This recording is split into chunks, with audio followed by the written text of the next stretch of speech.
Good afternoon. My name is Shabnam. I'm a PhD student at AUT University. Today I'm going to talk about some of the main some of the findings from one of my research questions out of my thesis. So the first things I would like to share with you, what are eating patterns? Eating patterns in nutrition means that study the whole diet of a person rather than focusing on individual food consumption. And to identify the eating patterns, there are different statistical methods that can be used to identify the patterns. And then within again a statistical test, we can examine the relationship of the identified eating patterns and different risk of diseases like chronic diseases. So, as I said, we can use different statistical methods to identify the eating patterns. The main two things are, in one of them, we are going to group the people based on their similarities in their eatings. So, for example, here we can say that there are 3 different eating patterns and there are 3 distinct groups of people with similarities in their food consumption. The other one is going to group the food consumed together rather than considering the people and the individual. So, for example, here we have 2 eating patterns. So, in my thesis and my PhD, I use the first method. So, what is the importance of identifying eating patterns generally in the community? So, they can help us to find some of the key foods for a subpopulation, and they can facilitate us to translation of these data for guidelines and use it for the public and the community. And also they can play an important role in informing the interventions and the actions and the strategies that we need to improve the health of the community. So here I put 2 examples from the literature that the 2 researchers defined different eating patterns in their study population. The first one identified 3 eating patterns, and the second one, they identified 2. The naming of either of them, it's really subjective, and it depends on the decision of the researcher. For example, in this study, if they have a junk eating pattern with these food items, in another research they can have junk eating pattern but with different food items in that pattern. So we know that there is a very strong relationship between diet and culture. And when we are talking about culture, the other thing that comes to our mind is ethnicity. So research with ethnic group can help us to identify some of the patterns of eating, especially in the area of nutrition, that we cannot highlight them in general population studies. So one of the main research questions in my thesis was to identify the eating patterns and to see and examine the risk of type 2 diabetes mellitus among children. But today, I'm just going to talk about the patterns of eating that I identified using cluster analysis and k-means algorithm. So I used Pacific Island families information. Pacific Island families study, it's a birth cohort study. They collected the information, They collected the information of 1,000 children who were born in year 2000. They had some follow-up studies, and they followed up the participants at the birth age of 1, 2, 4, 6, 9, 11, and 14.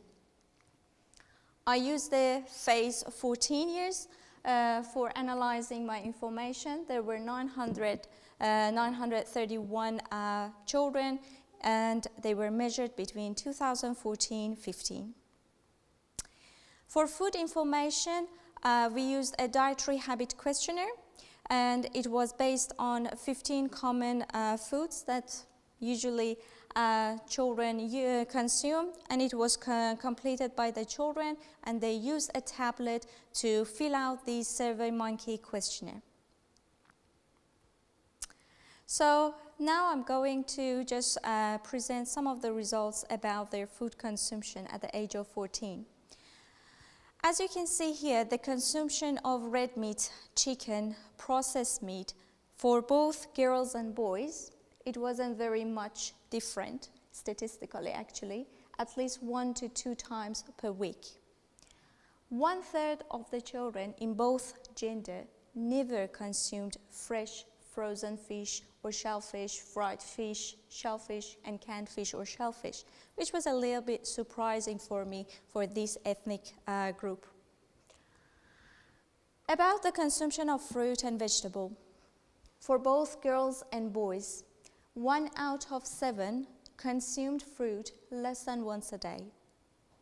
1 out of 4 consumed vegetables less than once a day. In general, fruit was consumed more frequently than vegetables by both girls and boys. About the bread, the most preferred one was the white bread. Girls consumed less than once a day of the bread. For boys, there were more who consumed more than 5 times per day. Oops, I jumped. About the milk, again here the most preferred one was the whole milk, and 1/5 of children, they consumed less than once a day. So I use the statistical tests to identify my patterns. As you can see here, I identified 4 patterns. So then I selected names based on the foods in each of them. For example, I put a name for pattern 1, which is the strongest one, occasional, because I have fast food, hot chips, soft drinks, lollies, fruit juice. Seafood, basic and staples, meat and bread. And then I just look at the number of the children by gender in each eating pattern and use a chi-square to see if there is any difference between by gender actually.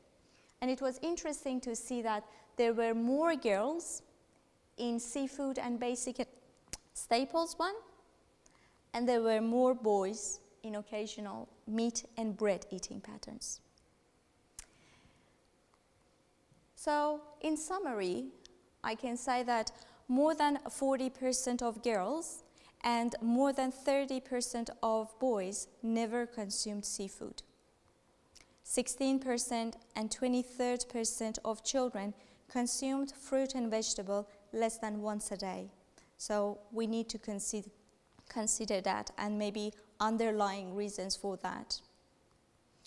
More girls than boys consume bread less than once a day. So where are they getting their energy from? 1/5 of children consume milk less than once a day, and I identified 4 eating patterns, and the strongest one was the occasional one, which is a pattern that we again need to consider in our community. And more boys followed occasional meat and bread one, more girls seafood, basic and staples one. These are my references, and thank you.